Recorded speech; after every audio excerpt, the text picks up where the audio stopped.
Iwo Jima, the next island to gain control. The next step towards the Japanese front door. To capture it would mean the U.S. had a place to launch bombing raids on the mainland of the rising sun. But dug in on the island, countless Japanese fortified and dug in. Oh, you best believe they had no intention of surrendering. Killed the Marines, their soul go, and it's frightening. Volcanic ash, black sands across the beachhead, waiting for the Marines, put them to the test. All around the Pacific, they are gaining ground, seize control of the Marianas, there's no stopping now.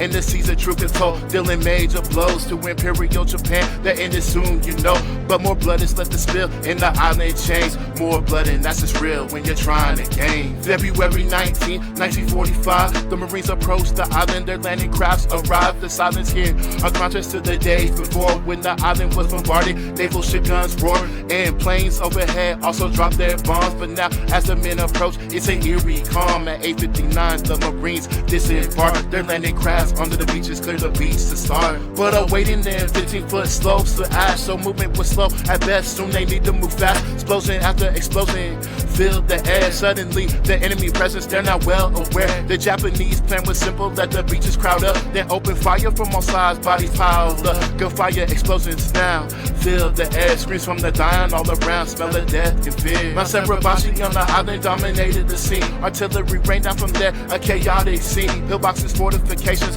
thought the vigilance land. The Japanese dug tunnels to conceal their men. The Marines keep on pushing over ridge after ridge, desperately trying to fight back, trying to fight and live. Smoke is filling up the skies, the U.S. slowly gain ground, but casualties are mounting and it's all around. Frustrating was progress, it was slow at best. Clear a bunker, then the Japanese return again. Through extensive tunnels that are carved throughout the land. The task is so arduous, no one can understand. Flamethrowers and grenades cast into a ditch. The enemy screens are clear, burning flesh is seared. No remorse, there's no time, must achieve their goals. Capture the airfield in the mountain before anyone goes. Before anyone goes. Before anyone goes.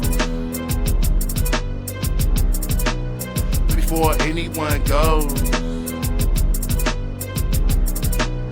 Before anyone the Marines reach the edge of airfield 1 from gun slits ahead. The Japanese fire guns, they must clear these positions by any means, so they can place Stinger machine guns in the enemy's dreams. Burst of fire rapidly cutting the enemy down. They also charged at the Marines from all around. That warrior spirit they swore to defend. For every one of them that died, killed 10 American men. Back to the west, the Marines look to secure the Mount Serabashi, where the Japanese have the higher ground. They charge across the barren land with no cover at all. To the Japanese position, many Marines fall at the base of the mountain machine gun nest. And trenches for miles, the Japanese contest. Close quarters combat of the fiercest kind. Both sides fighting to survive, but the odds are blind. Progress on the right flank was slow indeed. At a place called the Quarry, the Japanese resistance was fierce. The 25th Marines, men, 900 reduced to 150 by day's end. Motors explode all around, men are losing limbs. A nightmare of this fight resonates again, but more and more men are now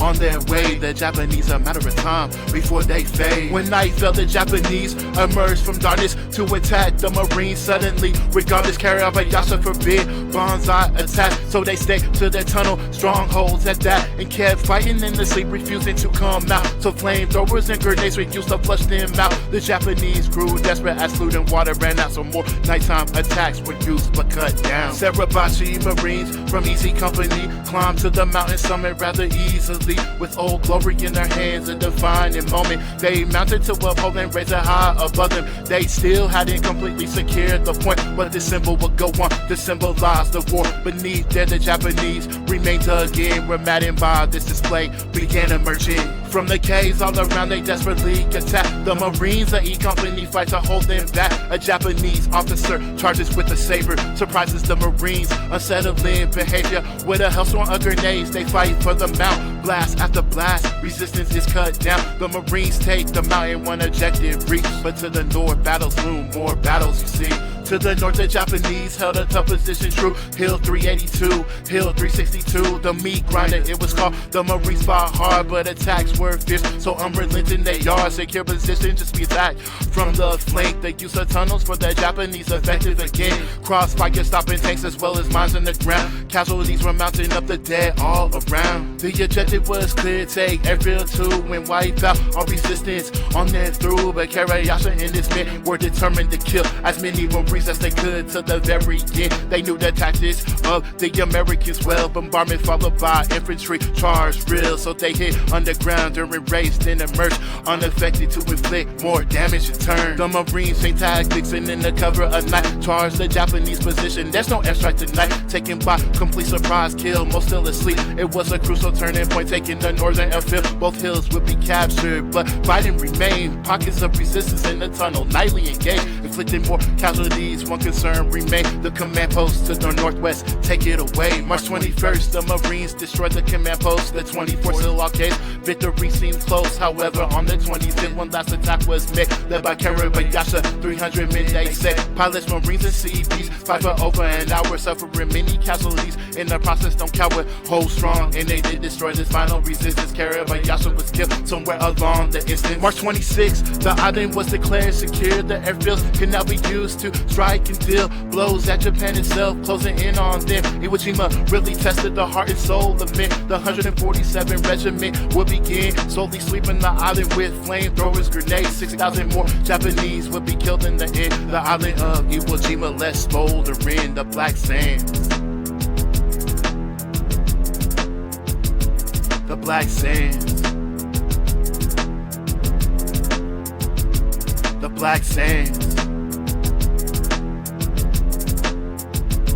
The black sands. The island of Iwo Jima left smoldering the black sands.